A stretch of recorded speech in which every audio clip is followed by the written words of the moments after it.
Hey guys, कैसे हैं आप लोग। सबसे पहले इस वीडियो को अगर आप बंद करने का सोच रहे हैं तो अगर आपको सच सुनना पसंद नहीं है तो बिल्कुल वीडियो को आप बंद कर दें। और अगर आप एक स्टूडेंट हैं तो आपके लिए बहुत महत्वपूर्ण है ये। तो जो मैं अभी कहने जा रहा हूं, आगे के आने वाले 4 से 5 मिनट मैं आपका लूंगा, लेकिन उसमें मैं बहुत भयानक बातें बताऊंगा। प्लीज आप सुन लें। अगर आप एक स्टूडेंट हैं, अगर आप एक युवा हैं, अगर आप एक बेरोजगार हैं तो आपके लिए बातें हैं। सुनिए। सीन कुछ इस प्रकार का है कि आईबीपीएस की आज वैकेंसी आती है। 2020 का समय चल रहा है, कोरोना का काल चल रहा है। मैं कुछ बातों को मानूंगा और कुछ बातों को आपके सामने बोलूंगा भी। सीन ऐसा है कि 2020 में आज वैकेंसी आती है आईबीपीएस की, और आज वैकेंसी आती है 1167। इसके ठीक पहले 2019 में वैकेंसी आई थी 4336, उसके पहले आई थी 4252, उसके ठीक पहले आई थी 3562, उसके ठीक पहले आई थी 8022, 8822, उसके ठीक पहले आई थी 12434, उसके ठीक पहले आई थी 16721, उसके ठीक पहले आई थी 21680, उसके ठीक पहले आई थी 22000। 2012 में वैकेंसी जब 22000 पिक पे थी, उसके बाद ये गिरते कहां पहुंच चुका है? 1667 पे, 1167 पे।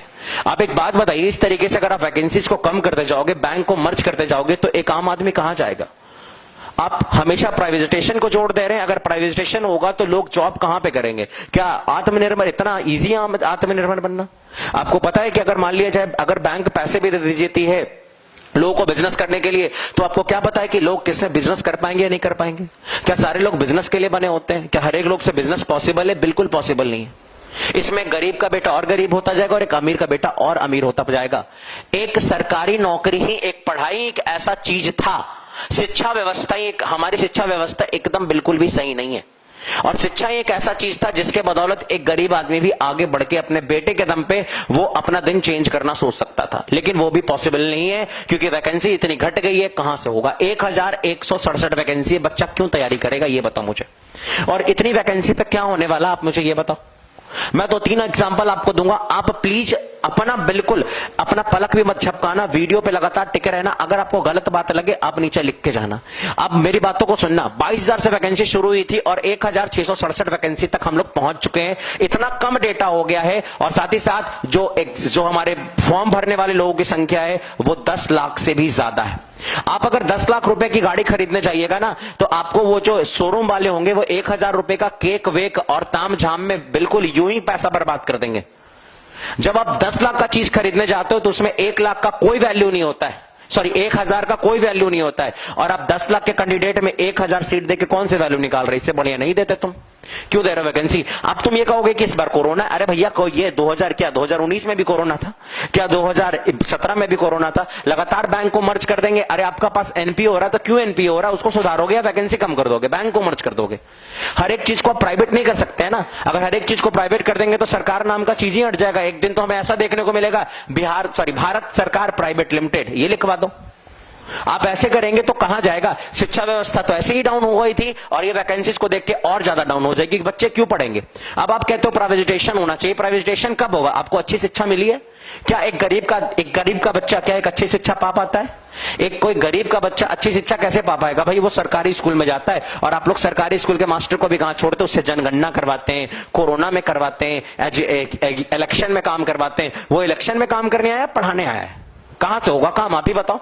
और सोचोगे कि आप वहां पे पढ़ाई होना चाहिए। कैसे पढ़ाई होगा भैया? आप तो वहां पे स्कूल में आधा दिन फोर्स रहते हैं, वहां पे कभी वहां पे कुछ रहता है, कभी वहां पे कुछ रहता है, आधा दिन इधर उधर कहानी रहती है। वो कैसे आप सोच सकते हैं? कैसे एक्सपेक्टेशन आप रख सकते हैं कि कोई गरीब का बच्चा उस स्कूल में पढ़ के और किसी प्राइवेटाइजेशन नौकरी, किसी प्राइवेट कंपनी में अच्छी नौकरी पा पाएगा? उसके लिए पहले से स्किल होना चाहिए। प्राइवेट वाले पहले से स्किल मानते हैं और वो स्किल पाने के लिए एक अच्छा स्कूल चाहिए। और एक अच्छा स्कूल में पढ़ाने के लिए बाप के पास पैसा होना चाहिए। जिस बाप के पास पैसा नहीं होगा अपने बेटे को अच्छा शिक्षा वो नहीं दे पाएगा। और अगर अच्छा शिक्षा नहीं दे पाता है तो वो कभी भी जीवन काल में नहीं जा पाएगा एक अच्छे नौकरी की तरफ। यानी जो गरीब है उसका बेटा भी गरीब रहेगा और भी उसकी पीढ़ियां गरीब ही रहेंगी। जब कोई गरीब का बेटा ना, जब कोई किसान का बेटा ना, एक बेटा ना पढ़ के आईएएस ऑफिसर बन जाता है या पढ़ के किसी बैंक का पीओ बन जाता है या फिर बढ़ के एसएससी का कोई अच्छा ऑफिसर बन जाता है, तो आपको पता होना चाहिए उसका पूरा जनरेशन चेंज हो जाता है, उसके आने वाली पीढ़ियां चेंज हो जाती हैं। फिर उसके कोई लोग जो है वो नीचे दबके के काम नहीं करते हैं, वो भी पढ़ाई करते हैं और वो भी आगे उत्साहित होते हैं होते कुछ काम को करने के लिए। आप खुद सोचिए, अगर वैकेंसी नहीं रहेगी तो बच्चा क्यों पढ़ाई करेगा। और एक बात और, अगर आपको प्राइवेट करना है कोई बात नहीं, प्राइवेट करना बहुत अच्छी बात है, लेकिन आपकी शिक्षा नीति पहले से प्राइवेट लाइक नहीं है। हमारी शिक्षा व्यवस्था प्राइवेट लाइक नहीं है। बच्चों को उस तरीके से ट्रेंड करिए। आप भाई प्राइवेट पहले कर रहे हो और बाद में शिक्षा व्यवस्था ला रहे हो, फायदा क्या? पहले शिक्षा व्यवस्था लाइए, उसके बाद आप प्राइवेट करिएगा। आगे आइए, आगे देखिए, आपको पता होना चाहिए जनरल और ओबीसी वाले को 850 रुपए लगेंगे और 175 रुपया देना पड़ेगा एससी एसटी वालों को। आपको पता है कि कम से कम 10 लाख लोग इस फॉर्म को भरेंगे और 10 लाख से ज्यादा। मैं एक आमूमन बता रहा हूं, पिछले साल 20 लाख लोगों ने फॉर्म भरा था, इस लाख मान लेते हैं कि 10 लाख लोग फॉर्म भरते हैं, तो अगर 10 लाख लोग फॉर्म भरते हैं तो आपको पता होना चाहिए कि सरकार के पास 85 करोड़ रुपया जाएगा। और इस 85 करोड़ में से मान लेते हैं कि 10 करोड़ एग्जाम लेने और ट्रेनिंग कराने में खर्च कर देगा, तो उसके बाकी का 75 करोड़ का हिसाब कहां पे गया? आप मुझे जल्दी से बताइए, 75 करोड़ जाएंगे कहां पे? ये 75 करोड़ क्या होगा? आप कहोगे सर्विस होगा, उसको सैलरी मिलेगा, तो जो सर्विस करेगा वो क्या सर्विस नहीं करेगा? वो सरकार को सर्विस नहीं देगा। अगर आप एक स्टूडेंट हैं तो इस वीडियो को ज्यादा ज्यादा शेयर करिए, सारे बच्चों तक पहुंचाइए, ताकि आपको पता चलना चाहिए, ताकि सबको पता चलना चाहिए कि कुछ होने वाला है, कुछ करने वाले हम लोग हैं। और जब तक हम लोग कुछ काम नहीं करेंगे, हम यूं ही हाथ पैर मोड़ के बैठ जाएंगे। मैं ये नहीं कहता हूं, मैं ये बिल्कुल भी नहीं कहता हूं, मैं किसी की भी बिल्कुल भी निंदा नहीं करता हूं, मैं किसी सरकार की निंदा नहीं करता हूं, मैं हर एक सरकार की बहुत रिस्पेक्ट करता हूं।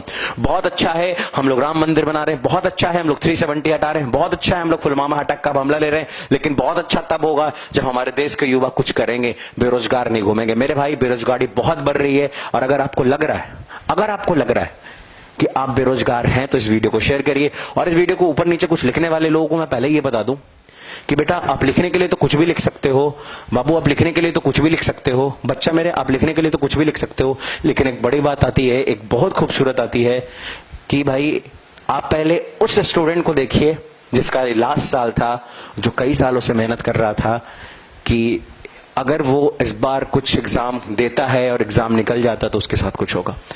एक बार की बात है, मैं क्लास से जब निकला है, मैं maths teacher, my name is Nishant Kumar Shah. मैं एक बार क्लास से निकला, एक बच्चा मेरे कंधे पे आकर रोने लगा, बहुत तेज तेज से रोने लगा। मैंने उसे बहुत देर चुप कराया।